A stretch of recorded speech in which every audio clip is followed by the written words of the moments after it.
네, 하나님의 은혜와 위로가 오늘 예배하는 여러분의 삶 가운데 가득하기를 간절히 소원하고 축복합니다. 이스라엘은 3대 절기를 많이 지킵니다. 그러니까 거의 지키는데 이들은 6월절, 오순절, 초막절 이렇게 거의 지키거든요. 근데 이제 6월절은 이제 출애굽한 것을 기념하면서 이스라엘 백성들이 애굽에서 나온 것들을 기념하면서 마지막 열 번째 저는 주로 재앙이라고 안 하고 축복이라고 하거든요. 그러니까 이스라엘 입장에서는 그 10가지 기적 그것이 있으니까 나온 거잖아요. 이스라엘 입장에서는 기적이고 애굽 입장에서는 뭐예요? 재앙이죠. 그러니까 그래서 어떻게 보면 10가지 재앙이 아니라 10가지 축복 이렇게 바라보는 게 왜냐면 우리 입장이니까 우리 관점에서는 그 마지막이 장자의 죽음 그러면서 양의 피를 바르면서 햇소 지나가다 라는 말로 6월절 그 절기를 통하여 이제는 이스라엘이 애굽에서 나오는 그런 것들을 경험한 것을 기억하면서 절기는 절기가 이제 6월절이에요. 그리고 또 하나는 이제는 오순절이라고 그러고 칠칠절이라고 하기도 하고 맥추절이라고 하기도 하는데 첫 이제는 추수한 열매를 거둬들이고 하나님께 감사하는 절기. 그 다음에 초막절, 추수절, 추수감사절과의 그 연계성도 가장 깊기도 한데 이제는 곡식 모든 것들을 이렇게 추수한 다음에 그것을 지키기도 하면서 또 이제 그 집을 냅두고 텐트를 갖고 와서 천막을 치고 밖에서 천막 치면서 생활하면서 지내는 절기예요. 그거는 왕이고 돈이 많은 사람이고 없는 사람이고 다 상관없어요. 집을 냅두고 천막을 치는 거예요. 이러면 요즘 이게 우리나라는 캠핑이 유행하다 보니까 캠핑이다 이러면서 재밌겠네요. 근데 그게 아니고 이스라엘 백성들이 광야 생활할 때 어떤 생활했죠? 천막을 치고 생활했잖아요. 그러니까 그거를 기념하는 거예요. 그거를 기억하며 이제는 하나님이 우리를 구원하시고 지키시고 보호하셨던 것을 기억하는 거죠. 그러니까 이스라엘의 모든 절기들은 중요한 절기들은 다 무엇과 연결되어 있습니까? 하나님이 행하셨던 일들. 하나님이 이스라엘 백성들을 자기 백성들을 향하여 행하셨던 놀라운 기적과 일들을 기념하면서 기억하면서 그것을 이렇게 지키는 거예요. 그래서 그 절기들을 통하여 늘 기억하는 거죠. 하나님이 행하셨던 놀라운. 우리가 추수감사절을 맞이하면서 우리가 지난주에도 감사에 대한 설교를 나누었고 계속해서 우리의 삶 가운데 하나님이 얼마나 놀라운 일들을 행하셨는지 우리도 기억했으면 좋겠어요. 그리고 기념했으면 좋겠어요. 그랬을 때 우리의 삶 가운데 그것이 더 풍성해지는 줄로 믿습니다. 그래서 우리 교회, 가정, 그 다음에 우리 자녀들, 우리들의 삶 가운데, 우리의 일터 가운데 하나님이 베푸셨던 일 그것을 통하여 우리를 어떻게 새롭게 이끌어 가시고 우리를 하나님의 자녀로 더 풍성하게 만들어 가시는 그 놀라운 일들을 우리가 보길 원하고 고백하기를 원합니다. 그런 우리 감사절이 되기를 간절히 소원하고 이 감사절로 끝이 아니라 이것을 시작으로 매일매일의 삶, 매 주일의 삶이 그렇게 기대되고 고백되는 은혜가 있기를 원합니다. 아멘. 근데 우리가 이렇게 고백해야 되는데 감사에도 단계가 있대요. 레벨이라고 얘기를 해야 되나? 하여튼 감사의 모습이 있는데 어떤 모습이 있냐면 첫 번째 모습은 이런 거예요. 그냥 아무렇지 않은 상황 속에서 잘 인식하지 못하는 상황 속에 있는 감사. 그거는 뭐냐면 이런 거죠. 쉽게 얘기하면 그냥 내 상황이 어려움이 없어. 그냥 내 상황이 힘듦이 없어. 남들처럼 사업에 어려움이 있다든지 아니면 누가 아프다든지 그냥 그런 거 없이 있었어. 그냥 평범해. 그냥 그런 것 속에서 오는 감사예요. 이런 게 있어요. 근데 이런 것 때문에 오는 감사는 금방 사라집니다. 어떻게 되면요? 내 상황이 나빠지면 금방 사라져요. 그러니까 어떻게 보면 진정한 감사의 모습은 아닐 수 있죠. 그냥 아무 생각 없이 내 상황에 따라 왔다리 갔다리 하는 거예요. 그러니까 그런 감사가 있고 그게 1단계 첫 번째 모습. 근데 그보다 조금 더 이제 의도된 감사는 뭐냐면 뭐뭐 때문에 하는 감사예요. 뭐뭐 때문에 하는 감사. 그 뭐뭐 때문에 하는 감사라는 건 뭐냐면 뭐 주셨기 때문에, 기도 응답해 주셨기 때문에, 선물 받았기 때문에, 뭐 때문에 감사. 그러니까 하나님 나 이거 주세요. 근데 하나님 주셨어요. 그러니까 어때요? 어우 감사해요 하나님. 내가 하나님 요번에 내가 사업 목표 1년에 이걸 이만큼 내가 이루기를 원하고 하나님 작정했는데 이 목표 이루었네요. 하나님 감사해요. 내년에는요 이거 2배로 이루게 해주시면요 하나님 내가 11조 따따블 할게요. 뭐 이렇게 할게요. 하나님과 조건부 이런 거 이거 감사해요. 하나님 내 자녀가요 요번에 대학 가는데요 하나님 시험 보는데요 하나님 이 친구가요 여기 대학 가면요 이 서울 하면요 그것 때문에 감사. 무엇 때문에. 근데 여러분 이것 때문에 감사도 감사한데 이것도 오래가지 못하고 진정한 감사가 되지 못해요. 왜 그런지 아세요? 때로는 하나님이 기도할 때 기도의 응답이 어떻게 해요? 바로 오케이 하고 주시기도 하지만 때로는 기다려라 라고 하실 때도 있어요. 때로는 그거 말고 다른 걸로 더 좋은 걸 줄게 이럴 때도 있거든요. 근데 우리는 늘 하나님 나는 A를 놓고 기도했고 A잖아요 라고 계속 요구하거든요. 근데 그게 안 되면 어때요? 기분 나쁜 거예요. 하나님 어디 계세요 도대체? 하나님 도대체 어디 계신 겁니까? 이렇게 돼요. 근데 하나님도 우리와 계시고 더 좋은 걸 준비하고 계시거든요. 근데 마치 어린아이와 같이 이거 말고요 이거 말고요 그렇게 돼요. 그러니까 이런 감사는 금방 우리의 마음을 요동치게 만들어요. 그 다음에 또 하나 이런 감사는 왜 오래가지 못하냐면 하나님이 나에게 내가 원하는 대로 A를 주셨어요. 근데 이거 보고 감사해요. 근데 내 시선이 다른 데를 봤는데 저 사람은 더 큰 걸 받았네? 그럼 어때요? 이거 뭐야? 이렇게 되는 거죠. 좀 더 쉽게 설명을 해드릴까요? 우리가 감사에 대한 이야기를 할 때 보통 많은 분들이 이런 얘기 많이 하시거든요. 너 힘들고 어렵지? 감사가 잘 안 나오지? 이러면 병원이나 이런 아니면 나보다 더 상황이 안 좋은 사람들을 봐봐. 그럼 어때? 감사가 절로 나오지 않니? 저기 아픈 사람 있잖아. 너는 그래도 아프지는 않잖아. 저기 뭐 좀 너보다 그래도 더 힘든 사람들이 있잖아. 봐봐. 그럼 감사가 나오지? 그럼 그런 것 같아요. 근데 여러분 나보다 더 안 좋고 힘들고 이런 사람들보다 중요한 사실은 뭐냐면 나보다 더 많은 은혜를 누리는 사람들이 더 많다는 사실이에요.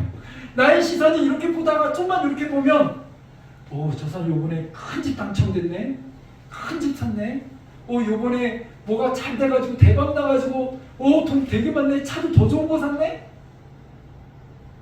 나의 시선이 기준이 뭐뭐 때문이나 뭐뭐의 결과나 열매 때문에 감사를 자꾸 요구하게 되면 그 감사는 금방 나의 마음이 우리 인간의 마음이 금방 요동치기 때문에 금방 사라지게 된다는 사실이에요. 그래서 그것을 우리의 감사의 기준이나 요건으로 삼으면 그 감사는 진짜 감사가 될 수 없어요. 금방 사라져요.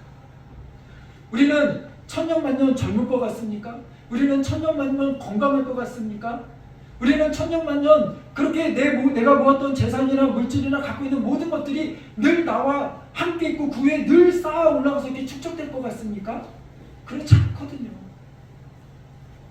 제가 종종 몇 번 예언을 얘기했지만 제가 한참 막 사역할 때 저에게 어떤 분이 이렇게 약간 비꼬듯이 너는 그러니까 그분은 이제 교회를 잘 다니지는 않는 분이니까 목사나 이런 전도사나 이런 상황을 잘 모르니까 아니 대학 4년 나오고 대학원 3년 하고 또 3년 하고 그래가지고 기껏 취직했다는 것이 그분들 입장에서는 교회 이런 걸 잘 모르니까 목회자로 간다는 것이 취직으로 생각하니까 그래가지고 취직해가지고 꼴랑 한 달에 50만원 30만원 받냐? 그 학력이면 일반 직장도 그렇게 안 받겠다. 차라리 내 밑으로 와. 내가 너 뭐 좀 돌봐줄게, 살펴줄게. 그런데 그분이 왜 그런 얘기를 하냐면 이렇게 성남 이런 데 막 개발되면서 이렇게 말 그대로 땅 자는데 갑자기 막 20억 이렇게 뭐 생겼던 분이거든. 아는 분인데 차라리 와 내가 야 그 정도 학력이면 야 내 밑에서 뭐해 학원 원장 하나 시켜줄게 야 이런 식이었어요. 근데 그거 날려먹는데 얼마 안 걸리더라고요. 그리고 그렇게 돈이 생기니까 그 자녀를 유학 보냈거든요, 외국으로요. 근데 좋지 못한 결과를 얻고 돌아왔어요. 그 당시 유학이면 와. 근데 남들이 다 좋아하고 남들이 우와 하는 거지만 다 그걸 통하여 좋은 결과를 얻는 것만은 아니에요. 우리는 돈이 많다고 그것이 우리를 지켜줄 거라고 생각하십니까? 아니요. 그것이 우리의 행복이나 우리의 기쁨이나 감사의 제목이 돼서는 안 된다라는 사실이에요. 그거 금방 사라져버려요. 나보다 더 많이 갖고 있는 사람 얼마든지 있어요. 그것은 우리의 기쁨의 제목이 될 수 없어요. 그렇기 때문에 무엇 때문에 하는 감사는 뭐 나쁘지는 않지만 그것은 언제든지 사라지고 내 마음을 뒤집어 놓을 수 있는 요소예요. 그러면 우리는 어떻게 해야 합니까? 그냥 제가 붙인 말이에요. 찐 감사. 찐 감사가 우리 안에 있어야 돼요. 세 번째 단계로 찐 감사가 있어요. 좀 어려운 말로 하면 존재론적 감사. 이것이 우리 안에 찐 감사인데 그것은 무엇이냐면 오늘 본문을 통하여 우리가 깨달을 수 있습니다. 자, 오늘 본문 신명기는 가나안 땅에서 이제는 가나안 땅을 목전에 두고 이제 모세가 모압 평지에서 이제는 이스라엘의 백성들을 다 불러 모아놓고 설교를 하는데 이 모여져 있는 이들이 다 누구예요? 출애굽 2세대예요. 1세대는 다 죽었어요. 그리고 누구만 남았어요? 이제 모세와 누구요? 여호수아, 갈렙. 왜 이들만 남았는지 아시죠? 이들이 가나안 땅, 약속의 땅을 하나님 주신다고 하셨는데 그 땅을 정탐했는데 보고서 뭐예요? 와 좋다. 강호동 머리만한 포도송이가 있네요. 아 죄송합니다. 이렇게 얘기하면 안 되는데 하여튼 이렇게 머리 큰 이것저것 있다가는 뭐가 있네요. 열매가 있네요. 정말 좋은 땅이네요. 근데 우리 못 들어가요. 하나님 주신다고 했는데 왜 못 들어간다고 해요? 환경을 보니 우리 힘으로 안 될 것 같아요. 원망하며 불평하며 우리 이곳에서 이제 다 우리 못 들어가요. 근데 하나님 분명히 약속하셨거든요. 그것 때문에 하나님 내게 들린 대로 하겠다고 이들이 40년 동안 강요하면 그들은 다 죽고 누구 이제 그 2세대들을 하나님이 그곳에 보내려고 하시는 거예요. 여기서 이따가도 한 번 더 얘기하겠지만 중요한 포인트니까 한 번 더 여기서 먼저 얘기를 잠깐 할게요. 그래서 중요한 게 뭐냐면 입술에서 원망이 아니라 감사가 나와야 살아요. 우리 입술에서 원망이 나오면 죽는 거예요. 상황이 아무리 힘들고 어렵다 할지라도 상황 보고 원망하고 불평하면 헤어나올 수가 없어요. 우리 입술에서 뭐가 나와야 돼요? 그럴수록 찬양이 나오고 감사가 나오고 믿음으로 하나님을 선포할 때 하나님의 역사를 볼 수 있는 거예요. 중요한 겁니다. 힘들고 어려울 때마다 이거는 우리 안에 마음에 꼭 새겨놓고 이게 잘 훈련이 돼서 툭 치면 나올 수 있도록 나와야 돼요. 힘들고 어려울 때는 뭐가 나와야 된다고요? 감사가 나와야 되고 찬양이 나와야 되고 입술이 기쁨이 선포돼야 돼요. 그래서 그들은 다 죽은 거예요. 그리고 이 세대를 향하여 하나님이 이야기하시는 거예요. 이제 이들이 이 모든 유언과 같은 설교들, 이 신명기에 있는 모든 말씀들이 무엇을 위하여 주신 말씀이에요? 어디에 가서 행하기 위하여요? 약속의 땅, 가나안 땅에 들어가서 행하기 위한 거예요. 이 2세대들에게 너희들 이제 가나안 땅 들어갈 거야. 너희들 언제까지나 여기서 방황하며 있는 게 아니라 이 광야를 지나 하나님이 약속하신 그 땅을 들어갈 거야. 근데 그 땅에 들어갈 때 그냥 들어간다고 되는 게 아니라 들어가면 끝이 아니라 거기서부터 이제 시작인데 믿음의 삶을 살아야 되는데 거기서부터 하나님의 백성답게 살아야 되는데 그런 풍성한 삶을 살려면 어떻게 해야 되는지 알아? 이렇게 살아야 돼. 그래서 유명한 신명기 6장의 말씀이 있는 거 아닙니까? 쉐마 들으라 이스라엘 백성들아. 그래서 신앙의 전선이 이렇게 이루어져야 되는 거고, 너희가 신앙은 이렇게 해야 돼, 이렇게 가르쳐야 돼, 이렇게 마음에 지켜야 돼 라고 계속해서 신명기에는 그 말씀들이 있는 거예요. 근데 그 말씀 중에 계속해서 반복되어지는 것 중에 하나가 무엇이냐면 기억하라. 오늘도 중요한 포인트가 무엇입니까? 8장 2절에 보면 내 하나님 여호와께서 이 40년 동안 내게 광야의 길을 걷게 하신 것을 뭐하라? 기억하라. 기억하라. 기억하라. 이는 너를 낮추시며 너를 시험하사 내 마음이 어떠한지 그 명령을 지키는지 지키지 않는지 알려 함이라. 아멘.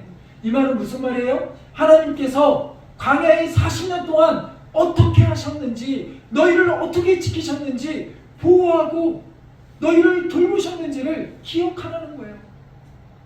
근데 이것을 여러분 잘 생각하세요. 이거 이스라엘 백성들만의 이야기가 아니라, 이스라엘 백성들만 기억하면 되는 얘기가 아니라, 오늘 이스라엘 백성들은 오늘 모든 믿음으로 예수 그리스도를 고백하고 하나님의 자녀가 되고 구원받은 우리들이 다 하나님의 자녀들이고 우리를 향한 하나님의 메시지라는 거죠. 그렇다면 오늘 이스라엘 백성들을 향하여 기억해야 돼 라는 말은 단순히 이스라엘에게만 하는 얘기가 아니라 오늘 이 자리에 앉아 예배하는 우리 모두를 향하여 하나님 말씀하시는 거예요. 기억해야 된다. 마치 선생님들이 강의하다가 별표 짝, 아니 별표 짝이 아니죠. 밑줄 짝, 별표 하면서 이거 중요해, 이거 시험에 꼭 나와, 기억하라는 것처럼 하나님이 우리에게 기억하라는 거예요. 그럼 뭘 기억해야 될까요? 왜 이들이 지금 이 광야의 길을 걷고 있는지, 이들은 왜 약속의 땅 가나안 땅을 가야 되죠? 이들은 왜 나왔죠? 아까 6월절 절기에 얘기하듯이 이스라엘 백성들이 기도했어요. 뭐라고요? 하나님, 나 너무 괴롭습니다. 하나님, 이 애국 사람들이 우리를 핍박하고 하는데 너무 힘듭니다. 눈물 납니다. 하나님, 우리 좀 구원해 주세요. 우리 좀 구원해 주세요. 바로 왕이 이 이스라엘 백성들이 점점 커지니까 이들이 두려워서 아들 낳으면 다 죽이라고 하고 이들을 핍박했던 거 아닙니까? 그 핍박이 극에 달한 거 아닙니까? 그 죽을 수밖에 없는 상황 가운데 건짐을 받고 살아남은 사람이 누구예요? 모세 아닙니까? 이스라엘 백성들이 그 죽음의 위기 속에서 하나님께 간절히 기도한 거예요. 그 기도를 듣고 하나님이 그 눈물을 보시고 그들을 건져내신 거예요. 그 하나님이 그들을 구원하셨다. 그것만 기억해도 우리 안에 감사해야 될 제목이 많은 거 아닙니까? 우리는 꼭 이유가 있어서 감사해야 되는 게 아니라 아까 존재론적 찐 감사는 뭐예요? 하나님이 나를 구원하셔서 내가 하나님 자녀 되었다라는 그 자체만으로도 우리는 감사가 나와야 되는 거예요. 거기에 조건이 왜 필요하죠? 우리가 가끔 이렇게 보면 우리 속담에도 뭐 있습니다. 물에 빠진 사람 건져줬더니 뭐예요? 보따리 내놓으라 한다고. 우리 그럴 때 이게 좋은 표현인가요? 아니죠. 황당할 때 쓰는 표현 아닙니까? 야, 내가 기껏 구해줬더니 구원해줬는데 그럼 그것만으로도 감사해야지. 지금 뭔 소리야? 근데 꼭 우리 모습 아닙니까? 하나님 우리 구원해 주셨잖아요. 아무런 조건 없이, 이유 없이. 그렇지 않습니까? 하나님 우리를 구원해줄 때 아무리 너는 예뻐서 구원해줬고 너는 잘생겨서 구원해줬고 야 너는 보니까 돈을 잘 벌 것 같다, 야 너 헌금 많이 하라고 너 구원해주고 하나님 이러셨는데 너 봉사 많이 하라고 너는 똑똑하니까 이렇게 구원해주신 거 아니잖아요. 그냥 예수 그리스도를 믿기만 하면 그 누구나 할 수 있잖아요. 누구나. 우리 보고 구원받는데 자기 히말라야 산에 올라가가지고 100년 동안 얼려있던 그 고드름 따와가지고 그 녹여가지고 그거 뭐 이렇게 구원해 주신 거 아니잖아요. 거기에 거미줄 넣고 뭐 넣고 희한한 약물 만들어서 그거 만들어 먹어야 구원받는다 이런 거 아니잖아요. 그랬으면 우리는 구원 못 받았을 거예요. 그렇지 않습니까? 근데 하나님 그런 거 없어요. 그냥 우리를 긍휼히 여기시고 구원해 주신 거예요. 이스라엘 백성들을 거기서 구원해 주신 거예요. 기도를 듣고 구원해 주신 거예요. 그것만으로도 우리의 존재 자체는 뭐 해야 돼요? 하나님 앞에 감사해요. 하나님은 그런 존재예요. 우리한테는 그런 분이세요. 근데 우리는 자꾸 하나님 앞에 어때요? 보따리 주세요. 왜 보따리 안 주세요, 하나님? 그러지 않습니까? 진짜 감사는 우리의 존재가 하나님 앞에 내가 피조물로서 또 내가 구원받은 자로서 하나님의 백성으로서 그런 존재임을 기억할 때 우리 안에 입술에서 뭐가 나와요? 감사가 나오는 거예요. 근데 자꾸 이걸 잃어버리니까 주제 파악을 못하니까 자꾸 하나님한테 니캉내캉 자꾸 하나님이 나에게 이게 동률이거나 아니면 밑으로 보이는 거예요. 꼭 하나님과 나와 파트너나 이 밑에 좀 사업 파트너나 아니면 이렇게 서브처럼 보여서 하나님 내가 이렇게 계획을 세워서 이렇게 이루는데 하나님 내가 요거는 내가 할 수 있는데 요거는 내가 못하겠네요. 하나님이 좀 하세요. 꼭 마치 파트너한테 이거 일 맡기듯이 어디 하청 맡기듯이 하나님 요거는 좀 하나님이 하청하셔야겠네요. 왜 안 하세요 하나님? 이렇게 되면 될까요? 안 될까요? 아니에요. 그런 존재가 아니에요. 우리는 하나님의 구원받은 존재예요. 그것을 꼭 기억하시기 바랍니다. 그렇게 하나님이 구원하셔서 이제는 뭐 하셨어요? 하나님이 그 인생을 이끌어 가세요. 이끌어 가시는데 그 광야의 길을 걷는데 광야에 먹을 게 있어요? 없어요? 없어요. 광야에서 애굽에서 뭐 이렇게 떠가고 뭐를 좀 갖고 오긴 했지만 그거 갖고 20만 명이 뭐 얼마나 먹을 수 있겠어요? 한 훅 하고 나면 끝이죠. 20만 명이. 그들이 먹을 수 있는 게 뭐가 있어요? 그들이 농사를 지을 수 있어요? 아니면 어디 가서 뭘 사올 수가 있어요? 오병이의 역사를 보면 거기에 남자 장정만 5,000명이잖아요. 그러면 뭐 이것저것 아이들 어른 수하면 뭐 보통 한 10,000명 되지 않나 뭐 이렇게 추산을 하거든요. 그때 그 10,000명도 먹일 때 어때요?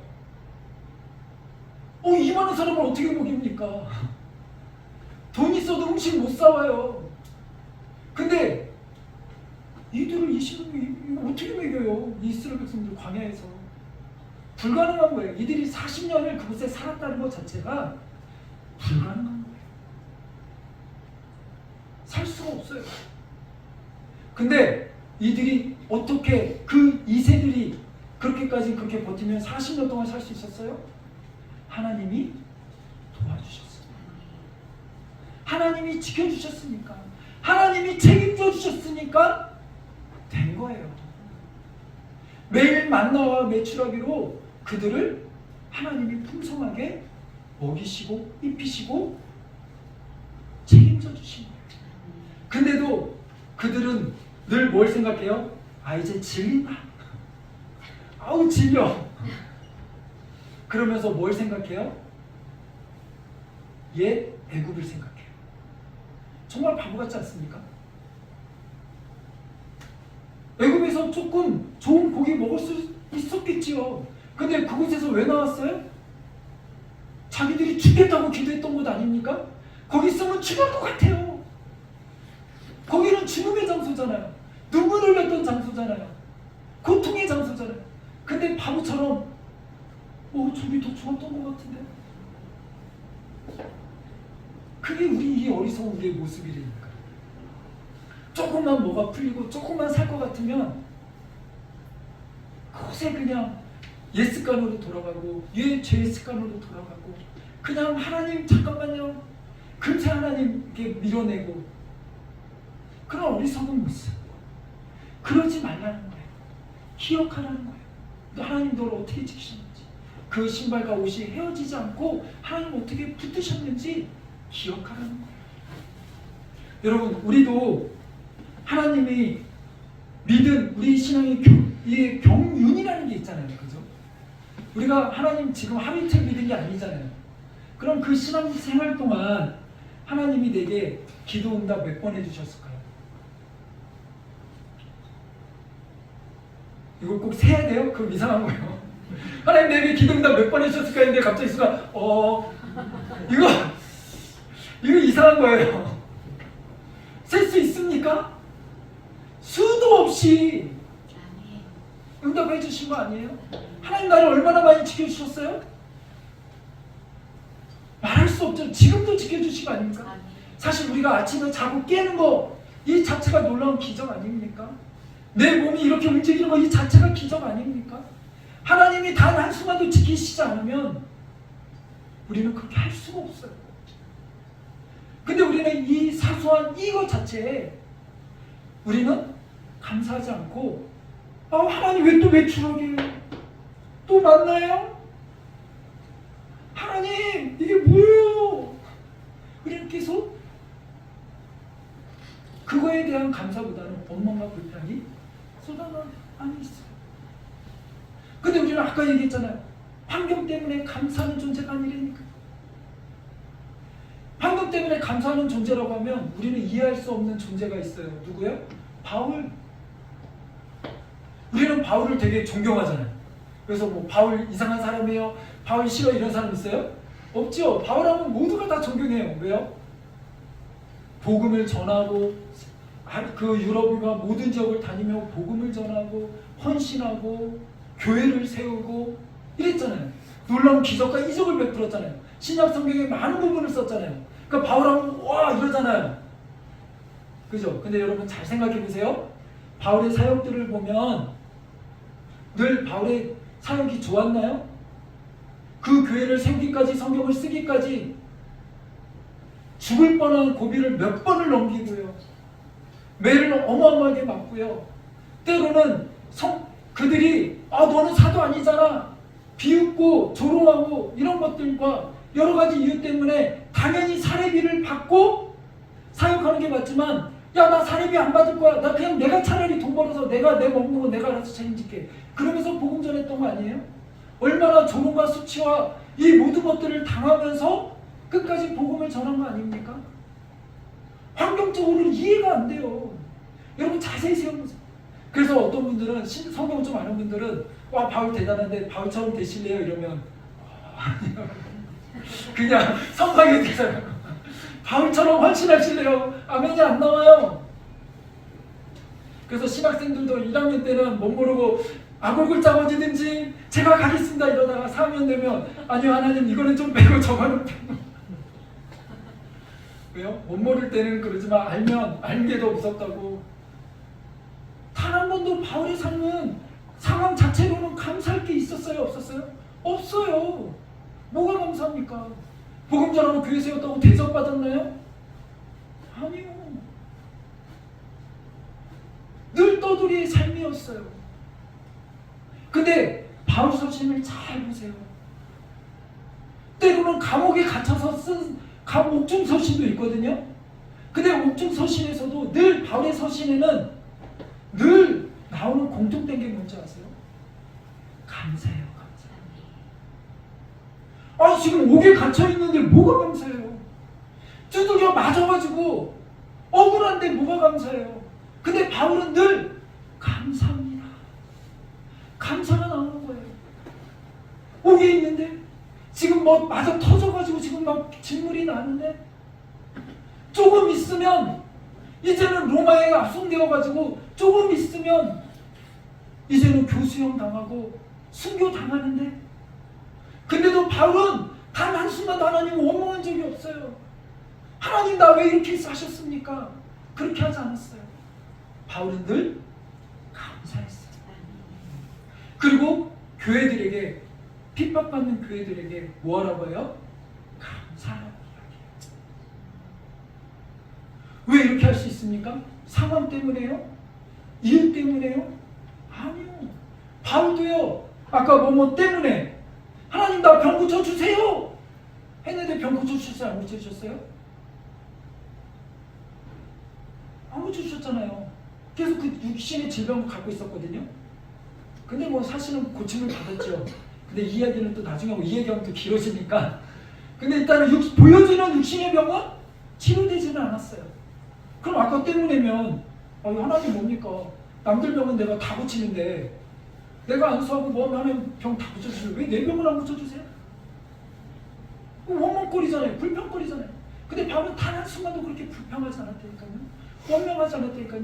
환경과 이유를 떠나 바울이 이렇게 감사할 수 있었던 이유는 뭐예요? 바울은 분명 기억하는 거예요. 하나님을 예수 그리스도를 만났던 다메섹 성에서 나를 구원하셨던 그 예수님의 은혜, 그리고 내가 왜 이 자리에 서 있는지 나를 부르신 하나님의 은혜, 그리고 지금까지 나를 지키신 하나님의 은혜,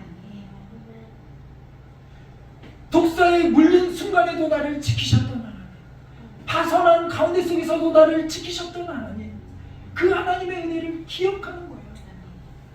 그 가운데 여러 가지 말할 수 없는 힘듦과 어려움이 있지만 돌보시고 지키셨던 하나님의 그 은혜를 기억하는 거예요. 오늘 우리의 삶도 되돌아봅시다.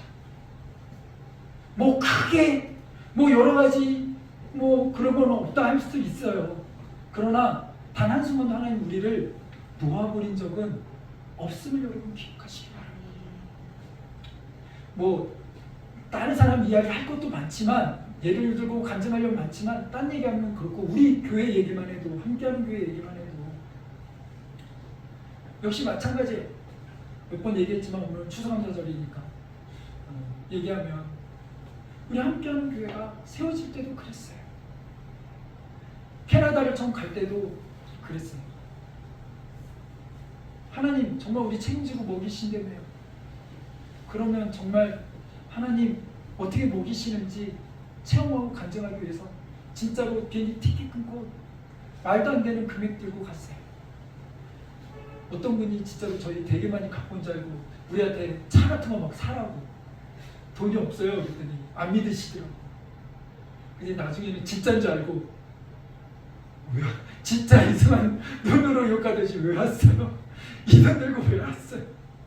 어떻게 왔어요? 근데 매 순간순간 하나님 지키셨어요. 그리고 하나님이 이제는 됐다, 한국에 가서 이제 삼례스쿨과 이 함께하는 교회를 세워갈 때도, 근데 하나님 다 알겠어요. 모든 건 다 오케이 알겠어요. 그때요 하나님 아시잖아요. 티켓도 없는데요 하나님. 근데 그 순간순간 하나님이 정말 기가 막히게 타이밍 맞게 채우시고 이곳으로 부르셨어요. 교회를 세울 때도 부동산 가면 맨날 얼마냐고, 얼마 예산하냐고. 예산이 없죠. 아무것도 없는데 일단은 보여주세요. 그렇게 해서, 근데 놀라운 것은 그렇게 해서 시작됐어요. 그러니 남들은 사업 시작할 때 다들 그 얘기 하잖아요. 그래도 1, 2년은 버틸 돈은 가지고 시작해야지. 근데 교회도 교회학 설교하시는 분들 가끔 그러거든요. 야, 교회 건축할 때나 뭐 할 때 대출 받을 때는 한 1, 2년은 버틸 것까지 받아야 돼.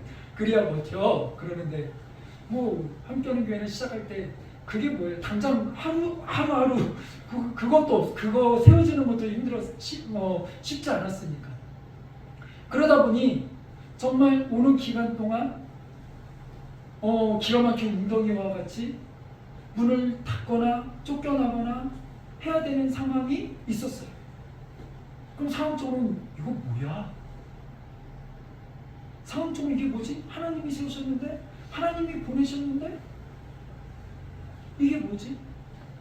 근데 바로 그러지. 하나님이 복음 전하라고 하는데 왜 맞지? 비슷한 상황인 거예요. 근데 놀라운 사실은 뭐냐면 2014년 7월에 함께하는 교회가 세워졌는데 지금까지 오면서 그렇게 여러 번 장소를 옮기고, 때로는 진짜로 제 생각에도 여기까지인가? 라고 할 때가 여러 번 있었어요.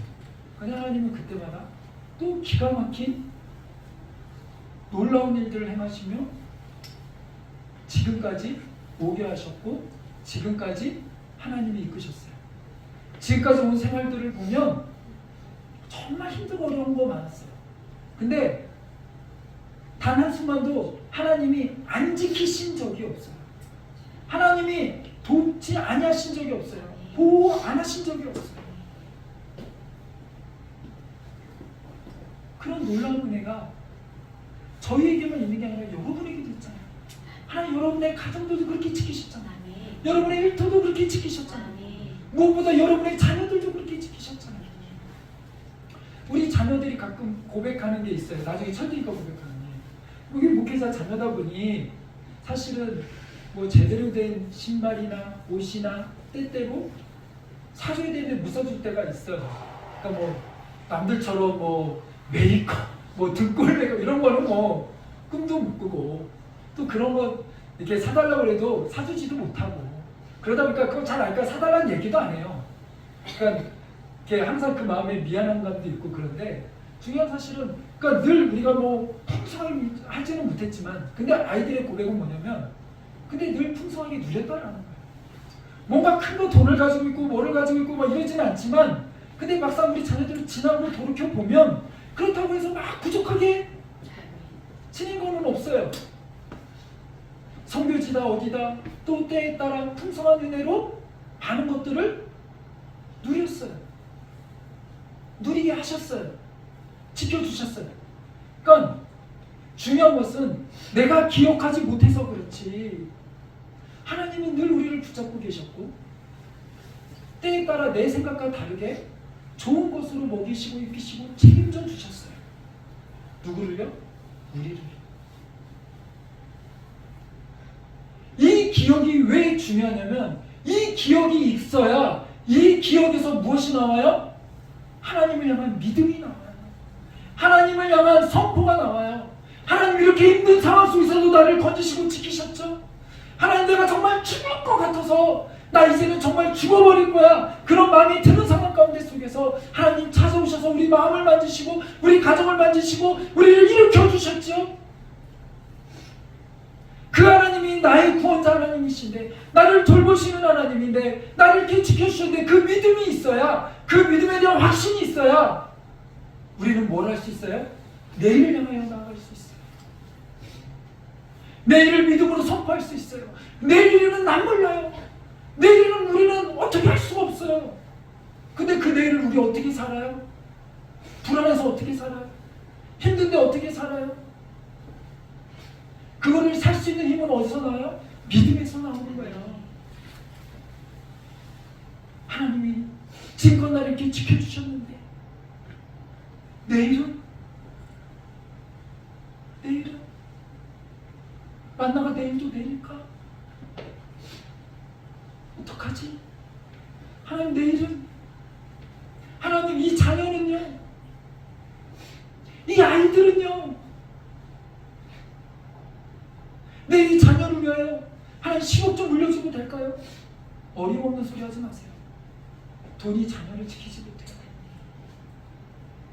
내 자녀를 지키는 분은요 하나님밖에 없어요. 장애인 부모들이 꿈이 있어요. 장애인 부모들은 꿈이 뭐냐면 내 자녀보다 하루 더 사는 거.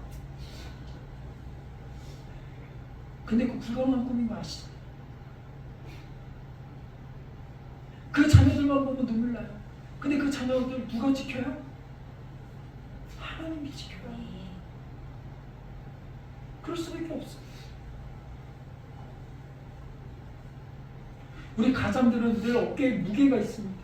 이 가정을 어떡하지? 이 가정을 어떡하지? 이 자녀를 어떻게 이끌고 가지? 이 가정을 내가 어떻게 책임지지? 그래서 늘 어깨가 무거워요.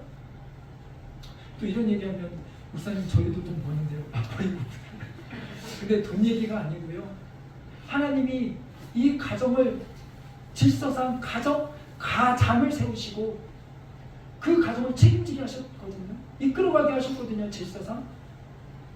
돈을 아무리 그 아내가 많이 번다고 아내가 가장이 될 수 없어요. 성경의 질서상 남편에게 그 가장의 책임을 지게 하셨어요. 물론 남편이 죽고 이제 그 홀로 이끌어가는 가정들은 어쩔 수 없이 그 아내가 홀로 그 가정을 책임지지만 중요한 사실 뭔 얘기를 하려면요. 그 가정조차도 누가 책임져요? 하나님이 책임져요. 하나님이 아니면 할 수가 없어요. 이 설교를 잘 이해한 사람은 이거예요. 아 하나님 책임지시는데 나 이제 뭐 가장이 뭐고 몰라. 알아서 이거 아니고 그러니까 뭐예요? 기도의 자리로 들어갈 수 없어요. 그러니까 하나님을 향하여 두 손을 들 수밖에 없는 거예요. 하나님! 이 아이들 어떡합니까? 하나님 이 가정 어떡합니까? 이 가정을 위하여 이제는 두 손 드는 그 남편들이 기도하면 나아갈 수밖에 없는 거예요. 그래서 신약이 뭐라고 그래요? 남편들은 두 손을 들지어다. 무엇을 향하여? 가정을 위하여 기도하면 두 손을 드는 거예요. 하나님을 양복하는 거예요. 하나님께 기도하는 거예요. 하나님께 맡기는 거예요. 그게 우리의 존재론적 위치예요. 그렇게 나갈 수 있는 건 하나님 경험하는 거예요. 오늘 말씀을 정리하려고 합니다. 찐 감사는요, 하나님과의 경험 속에서 나오고 그 하나님과의 관계 속에서 나오고 그것을 기억하는 거예요. 그래서 우리가 자꾸 말씀을 읽는 거예요. 왜요? 기억하려고. 왜? 이 성경에서 하나님이 하나님의 자녀들에게 어떻게 하겠다라고 약속해 주셨거든요. 어떻게 하겠다고 이야기해 주셨거든요. 근데 그것을 이 성경을 통하여 기억하는 거예요. 이스라엘 백성들은요, 광야에서 맨날 만나와 메추라기 먹으면서 기억하는 거예요. 왜 만나와 메추라기 매일 내려주세요? 그거 보면서 하나님 기억하라고.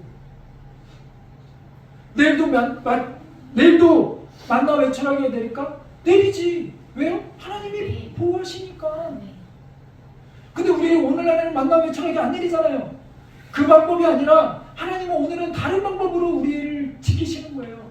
그리고 그걸 기억하고 알게 하시는 거예요. 그 사인이 뭐예요? 이들에게는 만나와 메추라기였을지 모르지만 우리에게는 기록된 말씀으로 우리에게 주신 거예요. 그래서 성경을 읽어야 되는 거고, 우리가 큐티를 해야 되는 거고, 우리가 말씀을 암송해야 되는 거고, 우리가 예배하며 찬양하며 하나님께 나가야 되는 이유가 여기 있는 거예요. 괜히 교회 다니니까 그러고 나 교회 이게 아니고 살라고.